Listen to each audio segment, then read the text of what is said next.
السلام علیکم بچوں، آج ہم جملوں میں ہے اور ہیں کا استعمال سیکھیں گے۔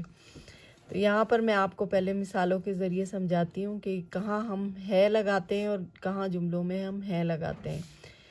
تو جہاں کہیں بھی کسی ایک چیز کا نام آیا ہوتا ہے وہاں پر ہم ہے لگاتے ہیں، جیسے یہاں پر ایک سیب بنا ہوا ہے تو میں نے یہاں پر ہے لکھا ہے۔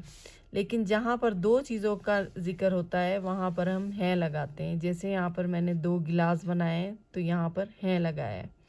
لیکن بڑوں کے ساتھ چاہے وہ ہماری استانی ہوں، دادی ہوں، دادا ہوں، امی ہوں، ابو ہوں، جو بھی بڑا ہوگا اس کے ساتھ ہم ہیں ہی لگائیں گے، حالانکہ وہ ایک ہی، دادی بھی ہماری ایک ہی ہیں، دادا بھی ایک ہوتے ہیں، ابو امی، تو لیکن ہم ان کے ساتھ ہیں لگاتے ہیں۔ تو بڑوں کے ساتھ ہم ہمیشہ ہیں لگاتے ہیں۔ چلیں یہاں پر میں نے ایک ورک شیٹ بنائی ہے، اس ورک شیٹ کو ہیں اور ہیں کے ذریعے ہم اس کو حل کرتے ہیں۔ تو یہاں پر پہلا جو جملہ ہے وہ میں نے لکھا ہے یہ سیب، تو یہاں پر کیا لگے گا؟ کیونکہ سیب ایک ہے تو یہاں پر ہم لکھیں گے ہے۔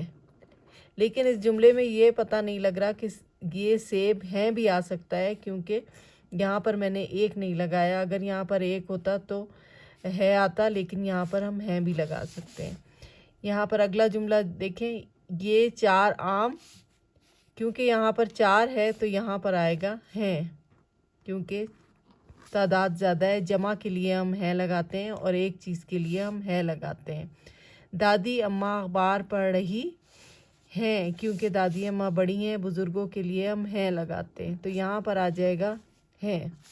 بلی دودھ پی رہی، اس کے ساتھ آئے گا ہے، کیونکہ بلی جو ہے وہ ایک ہے، اگر بلیاں ہوتی تو پھر ہیں آتا۔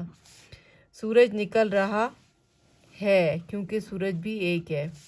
ابو بازار جا رہے ہیں، کیونکہ ابو بڑے ہیں اس لیے ہم ان کے ساتھ ہیں لگائیں گے، حالانکہ ابو بھی واحد ہیں، ایک ہی ہے، لیکن ہم ان کے ساتھ ہیں لگائیں گے۔ سال میں 4 موسم ڈیش، یہ جملہ میں نہیں لکھ رہی ہوں، یہ آپ مجھے کمنٹ باکس میں لکھ کے بتائیں کہ یہاں پر کیا آئے گا۔